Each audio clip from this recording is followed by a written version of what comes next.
नेताओं के झूठे वादों और सरकारी फाइलों की सुस्ती से जब उम्मीदें टूट जाती है तब जनता को अपनी तकदीर खुद बदलनी पड़ती है।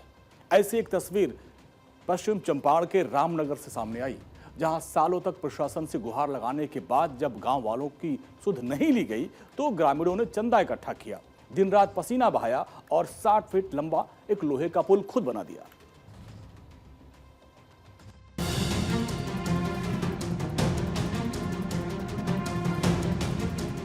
जब सिस्टम सो जाता है तब जनता को खुद जागना पड़ता है, अपने लिए नहीं बल्कि पूरे समाज के लिए। अपने गांव के विकास के लिए खुद कमर कसनी पड़ती है, तब जाकर जमीन पर विकास की इबारत लिखी जाती है। और ऐसे ही इबारत बिहार में लिखी गई। ये तस्वीर पश्चिम चंपारण के रामनगर की है, जहां गांव के लोगों ने ऐसी मिसाल पेश की जिससे देखकर नेताओं को शर्म आनी चाहिए। जब प्रशासन सालों तक गुहार सुनने के बाद भी नाकाम रहा तो गांव के लोगों ने सरकार से उम्मीद ही छोड़ दी और पाई पाई जोड़कर चंदा इकट्ठा किया और दिन रात पसीना बहाया और खड़ी कर दी 60 फीट लंबी लोहे की ऐसी लाइफलाइन जिसने पूरे सिस्टम को आईना दिखा दिया है। सोनखर पंचायत का शिवपुर कॉलोनी और छौघरिया गांव, जहां बीच में बहती है बसहा नदी। हर साल मानसून आते ही ये नदी गांव के लोगों के लिए मुसीबत खड़ी कर देती है। किसानों का फसलों तक पहुंच पाना मुश्किल हो जाता है। बच्चों का बारिश के मौसम में स्कूल पहुंचने के लिए कई किलोमीटर का रास्ता तय करना पड़ता है। इसके बाद गांव के लोगों ने मिलकर 2.5 लाख चंदा इकट्ठा कर खुद ही मजदूरी की और 60 फीट लंबा लोहे का पुल तैयार कर दिया। इस पुल ने अब हजारों ग्रामीणों और स्कूल जाने वाले बच्चों की सबसे बड़ी मुश्किल खत्म कर दी है।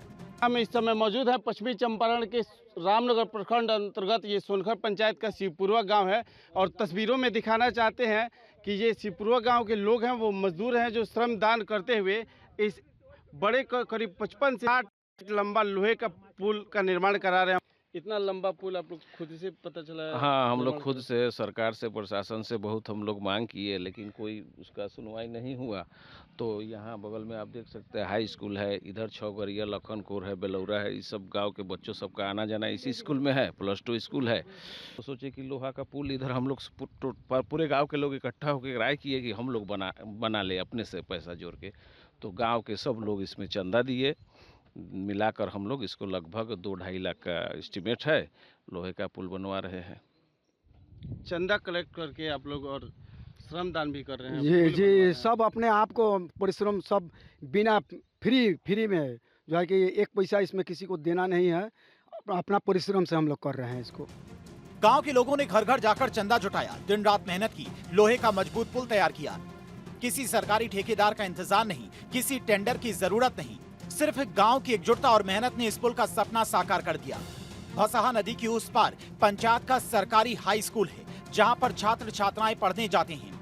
अब बारिश में पुल बनने के बाद बच्चों के चेहरे पर राहत और खुशी साफ झलक रही है। बरसात के दिनों में बहुत 5 किलोमीटर से फेर पड़ता है, बहुत दूर से होकर आते हैं। यहाँ पे नदी है, नदी हिल नहीं पाते हैं, बरसात के दिनों में यहाँ पे बाढ़ आ जाता है। शिवपुर कॉलोनी वालों ने पुल बनवाया है चंदा लगाकर, हम लोग को बहुत खुशी है। अब डेली आएंगे पढ़ने। अब शिवपुर कॉलोनी, छौघरिया, कोंड बंजरिया, शिकारपुर कॉलोनी, लखनपुर और बेलोरा समेत कई गांव के लोगों की राह आसान हो गई है। एक तरफ विकास के बड़े बड़े दावे, दूसरी तरफ इससे पश्चिम चंपारण के गांव ने सरकारी इंतजार छोड़कर अपने दम पर विकास की नई इबारत लिख दी। ये पुल सिर्फ लोहे का ढांचा नहीं बल्कि ग्रामीणों की एकता, आत्मनिर्भरता और जज्बे की मजबूत पहचान बन गया है। रामनगर से सागर कुमार शुक्ला के साथ ब्यूरो रिपोर्ट, भारत 24।